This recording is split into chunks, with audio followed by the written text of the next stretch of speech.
दोस्तों,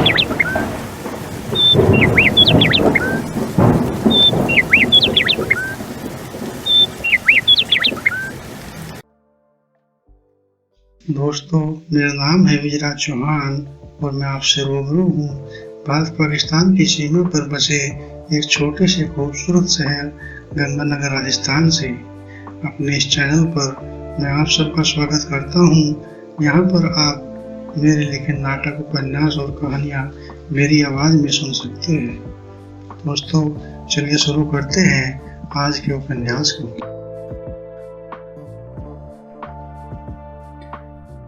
सुबह के 6 बजने को आए थे। एक बड़ी सी एसी लगी बस आकर गर्ल्स हॉस्टल के सामने खड़ी हो जाती है। सब लड़कियों के आने का दिन आ गया था। सारी लड़कियां अपने रूम में फैले अपने सामान को अपने बैग में पैक करती है और फिर जाने के लिए तैयार होने लगती है। सारी लड़कियां अपने सामान को बैग में बस में रख देती है। मेरी चाचा बस के पास ही खड़ी थी।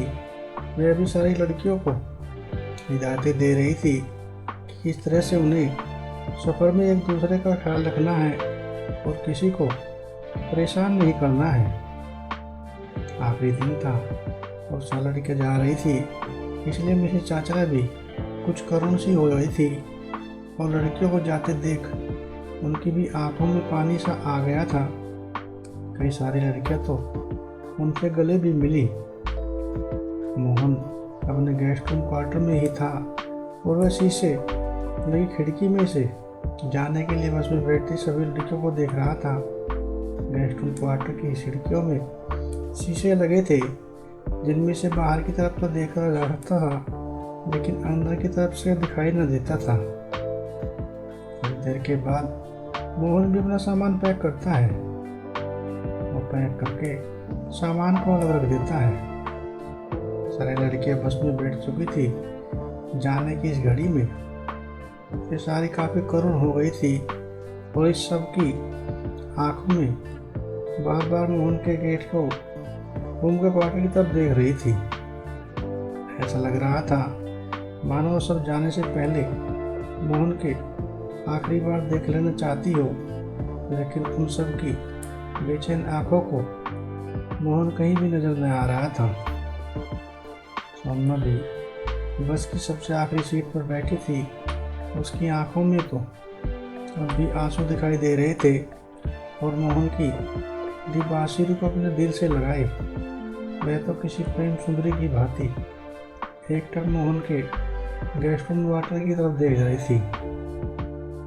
बस का ड्राइवर बस की गर्ल्स हॉस्टल के गेट के बाहर निकालने के लिए स्टार्ट करता है। मोहन के दिल की धड़कन भी कुछ तेज हो जाती है और उससे रहा न गया। वह गेस्ट रूम क्वार्टर के दरवाज़ा खोलता है और आकर गेस्ट रूम क्वार्टर के दरवाजे के बाहर बने चबूतरे पर खड़ा हो जाता है। सारी लड़कियों ने गेस्ट रूम क्वार्टर के बाहर मोहन को देखा तो उन सब की आंखों में खुशी की चमक आ गई और उन सब के मुंह पर मुस्कान छा गई। उन्होंने बस की सीट पर बैठे हुए खिड़की से बाहर मुंह निकाल कर हाथ हिलाते हुए मोहन को आखिरी अलविदा का इशारा किया। मोहन भी अपनी हाथ को उठाकर उन सबको आखिरी अलविदा कहता है। सोमना बस की आखिरी सीट पर बैठी थी। उसने मोहन को देखा तो उसकी आंखें और भी करुण हो उठी।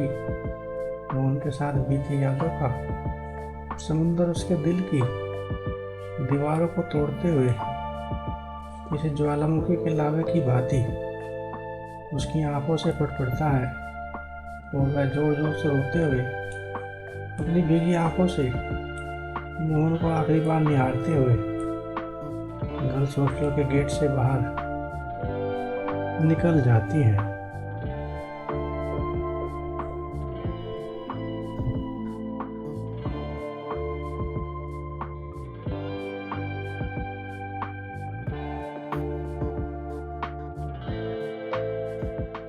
अपनी इन्हीं लाइनों के साथ ही आज के प्रोग्राम को यहीं पे विराम देते हैं।